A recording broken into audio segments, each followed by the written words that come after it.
अस्सलाम वालेकुम ख़वातीन व हज़रात, it's me Anita, psychologist from Nishan foundation.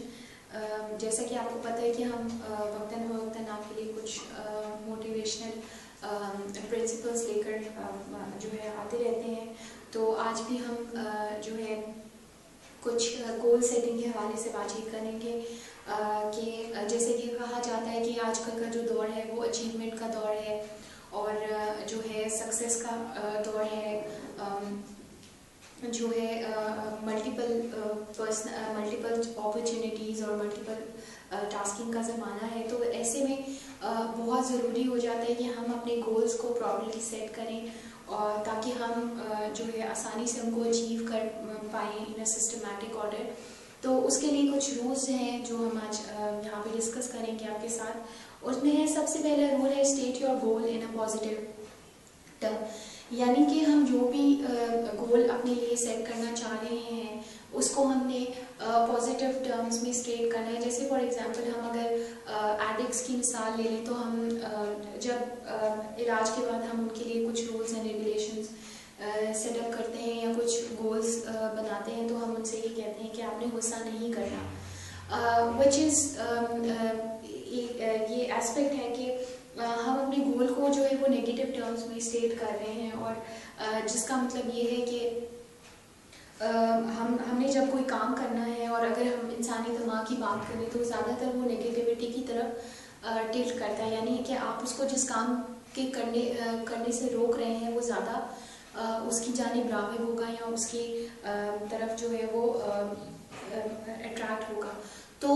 जिस भी रवैये के मुतालिक या जिस भी गोल के बारे में हम जो है वो नेगेटिव टर्म्स में उसको स्टेट करते हैं तो ज़्यादा चांसेस ये होते हैं कि हम उस चीज़ को अवॉइड करने के बजाय उस चीज़ को ज़्यादा से करेंगे। तो मकसद यही है कि अगर हमने ये गोल सेट किया हुआ है कि गुस्सा नहीं करना, हम उसको इसके बजाय इस तरह से स्टेट करते हैं कि घर जाके जो पेशेंट है वो अपने शाइस्ता रवैयों के साथ जो है वो रहेगा फैमिली में, और जो है उसका गोल ये होना चाहिए कि उसके फैमिली मेम्बर्स जो हैं उसके शाइस्ता रवैयों से, उसके अच्छे बिहेवियर से जो है वो मोटिवेट होते रहे और उनको ये फीडबैक मिलता रहे कि ये अपने इलाज में जो है या प्रो ट्रीटमेंट जो टाइम पीरियड है उसमें अच्छे से जा रहे हैं। Then it comes put your goal in a context, यानी कि हम जो भी गोल सेट करते हैं उसको हमने कुछ सर्टेन बाउंड्रीज में, कुछ सर्टेन इन्वायरमेंट्स में, किसी सर्टेन सिचुएशन के साथ रिलेट करना है। जैसे फॉर एग्जांपल अगर एक एम्प्लॉय चाहता है कि वो जो है वो अपने वर्क प्लेस पे बहुत ज़्यादा जो है वो कॉन्फिडेंट हो जाए तो उसको उस सिचुएशन को आइडेंटिफाई करना पड़ेगा, उस इन्वायरमेंट को आइडेंटिफाई करना पड़ेगा जिसमें वो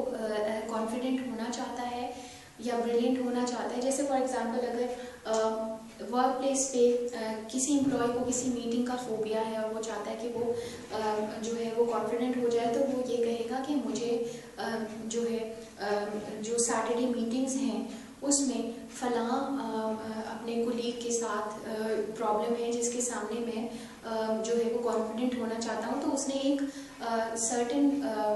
सिचुएशन और सर्टेन पर्सन जो है वो आइडेंटिफाई कर दिया है और स्पेसिफाई कर दिया है, और वो जब इस स्पेसिफाई कर देता है कॉन्टेक्स्ट को तो फिर ज़्यादा चांसेस बढ़ जाते हैं कि वो अपने गोल को जो है वो बड़े अच्छे से अचीव कर पाएगा, क्योंकि उसकी जो सारी जो उसकी सेटिंग है वो बहुत हर एस्पेक्ट से क्लैरिटी में चल रही है। Then it comes express your goal in a sensory term. ये हमारी गोल सेटिंग का थर्ड प्रिंसिपल है, जिसके मुताबिक ये कहा जाता है कि जब भी हम कोई गोल सेट करते हैं तो उसको हमेशा सेंसरी टर्म्स में उसको जो है फील करें, जैसे हम विजुअलाइज करें उस फीलिंग को कि उस स्पेसिफिक गोल को अचीव करने के बाद हमें कैसा फील होगा। जैसे अगर एम्प्लॉय कहता है कि मैं सैटरडे मीटिंग्स में फलां अपने कोलीग के साथ कॉन्फिडेंट फील करना चाहता हूँ, तो वो पहले विजुअलाइज करेगा कि जब वो मीटिंग का सिनेरियो उसके सामने आएगा और वो वहाँ जो है सपोज कि उसने वो गोल अचीव कर लिया है, वो अपनी कॉन्फिडेंस लेवल पे काम कर रहा है और वो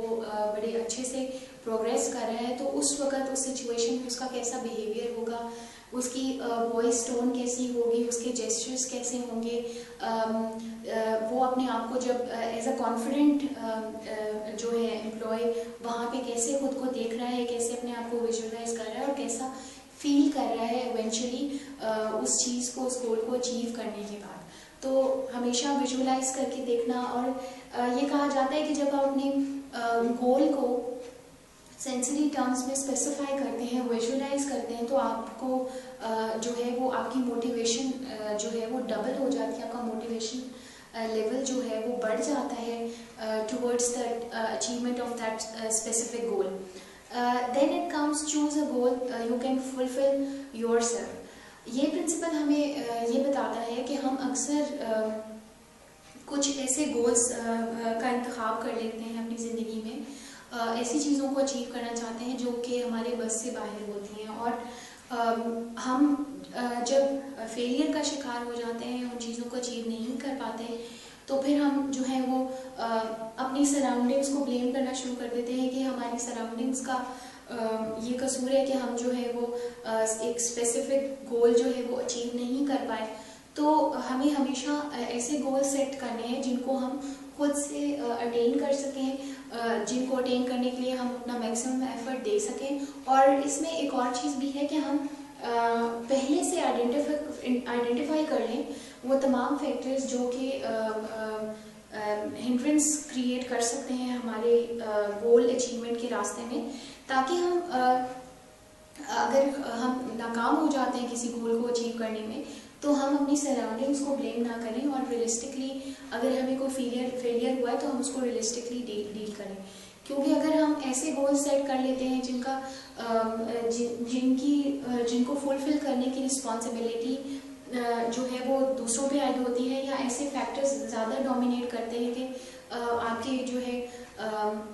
जिसमें आपका एफर्ट कम होगा उस गोल को अचीव करने के लिए, और फैक्टर्स जो है वो डोमिनेट कर लेंगे। तो हमें हमेशा ये देखना है कि हम ऐसे रूल्स जो है वो चूज़ करेंगे,